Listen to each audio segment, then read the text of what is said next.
আর ওকে YouTube দেখে নতুন নতুন রান্নার আইটেম ট্রাই করে, নতুন নতুন রান্নার আইটেম ট্রাই করে। কিছুদিন আগে আমার পাস্তা খাইতে দিছে, আমি খাইয়া বমি করে দিছি। আমি কইলাম এটা তুই কি খাইতে দিলি, এটা মানুষ খায়, তুই নিজে খাইছিস এটা? কয় না, তোর দিয়ে টেস্ট করাইছি। আজকে থেকে তোর ফেসবুক ইনস্টাগ্রাম চালানো বন্ধ। বড় ভাই ও আমার কথা শুনছে, ও ফেসবুক ইনস্টাগ্রাম বন্ধ করছে, এখন টিকটক চালায়।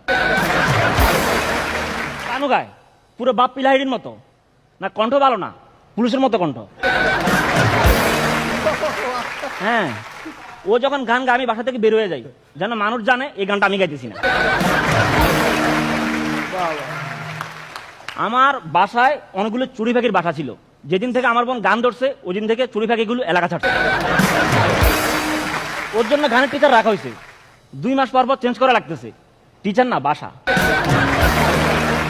এলাকাবাসী কমপ্লেন করে। বাহ বাহ বাহ। তো দেখেন, জীবন যদি বেঁচে থাকার জন্য মাঝে মাঝে একটু পলিটিক্স করতে হয়। 2 বোন যখন মিলে যখন আমি ধরে, আমি খুব অসহায়। তো একদিন কি করলাম, ওরা 2 বোনের সেম কালারের 2টা লিপস্টিক আছে, আমি একটা লুকাই ফেলছি। এখন যেটা আছে এটা নিয়ে দুজনে লেগে গেছে, এটা আমার এটা আমার। দুজনে ভীষণ ঝগড়া লাগা গেছে।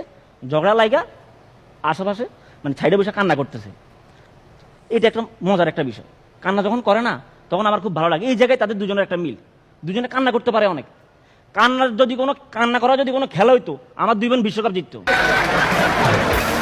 বড় জনের তো একটা না 4 ঘন্টা কান্না করে বিশ্ব রেকর্ড আছে। আর ওরা যখন কান্না করে না, মনে হয় জেনারেটর স্টার্ট করছে।